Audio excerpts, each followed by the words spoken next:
team on the road, winning 9 in a row, now 10. You know the defense is going to be inspired, Cowboys-wise, going against DeMarco Murray. But the Eagles cannot get out their way. The first game, they had 7 or 8 penalties offensively. They need to fix that part of the football team. Defensively, the same issues that have been plaguing this team since basically Coach Johnson has died, passed away. They've always struggled defensively, and they're getting even worse today. You're talking about Maxwell not being able to cover. They've completed anything they wanted in the first game on the right side. He came back this week, and when Wheaton making a great throw in the red zone, a little post route to Terrence. So the same issues defensively that are plaguing this football team, they need to fix that. They don't pressure the quarterback as much as they did last year. But offensively, that's really where the issues are. You get Murray, and you expect Murray to be the downhill runner that we saw last year in Dallas. They're running from a shotgun. That's not what he likes to do. That's not his style. Usually in a shotgun, they have McCoy, a guy who's able to make guys miss, who's slippery. That's not Murray's type of running philosophy.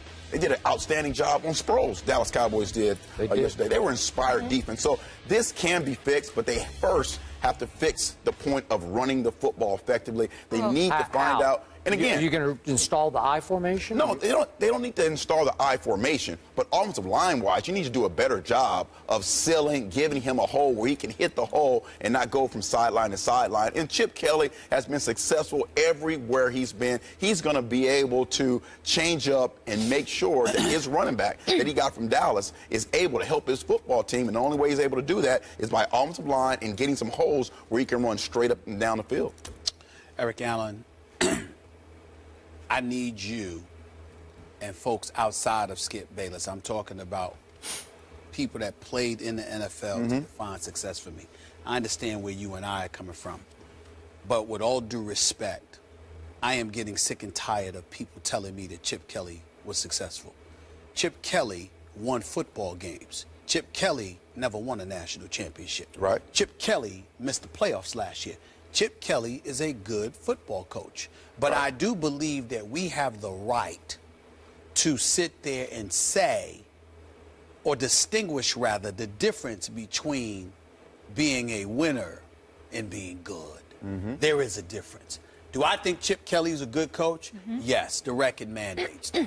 Even though they didn't make the playoffs last year, even though they lost 3 of their last 4 regular season games, and they now have lost 5 of their last 6 regular season games when you consider the fact that they're 0-2 right now.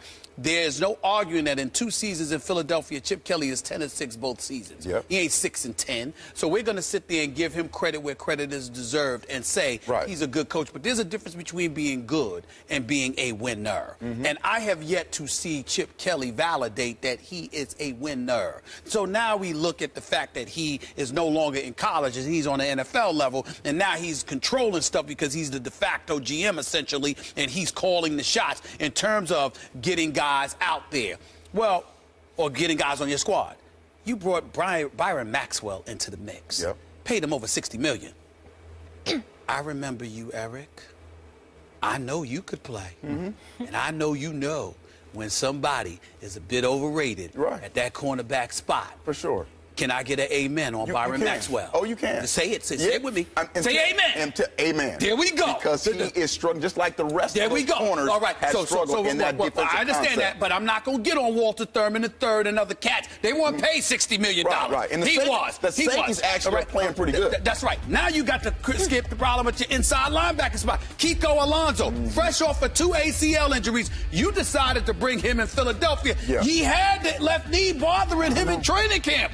You put him out there anyway, he injured again. Mikael Kendricks, he's now out. He got a problem. He's your inside linebacker. Okay, let's switch to the offensive side. That's just defense. That's just defense. Who's been struggling for a couple years. Who's been struggling for a couple of years now. Couple of years now. Not 2 months, 2 years. So we're going to get that out the way. Now we go to the offensive side of the ball. Evan Mathis is gone because you want to rescind an offer that you made to him to pump up the back end of his contract. You sit there and say, we want to rely on this offensive line. Backups and Gardner and Barbary and these boys, you relying on them. You can't block. Okay, you got a north-south runner. You asking to run east and west. I'm looking at the Eagles' offense, and you know what I see? What do you see? Softies. Softies. That's right.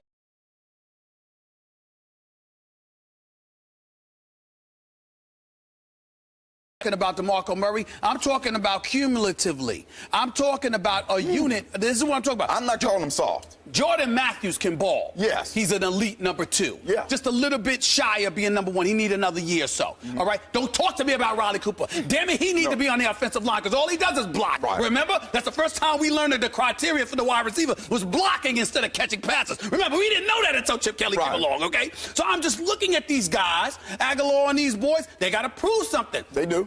First 2 weeks, the Eagles, last point, Eagles were scoreless in 5 of the first 8 quarters of this season with that high-powered offense. You know why?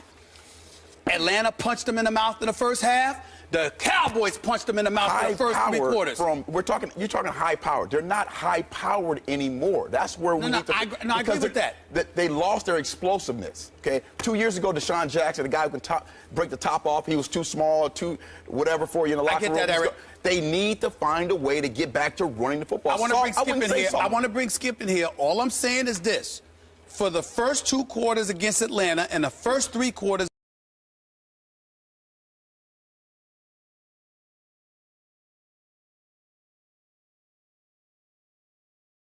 And you don't respond, that's usually the definition of soft. Now, I could be wrong, Skip, but all I know is whatever hood you want to pick, white, Hispanic, black, whatever, what's known as soft is when somebody punches you in your face or in your mouth and you have no response. That is what the Eagles have been for 5 quarters. Check those that penalties. Is a fact. Check those penalties. Yeah, too many daggone penalties. Yeah. All I'm saying to you is Philadelphia Eagles. When you're trying to punch somebody in the mouth and someone's holding you back, okay, that's penalties. I'm holding them back. All right.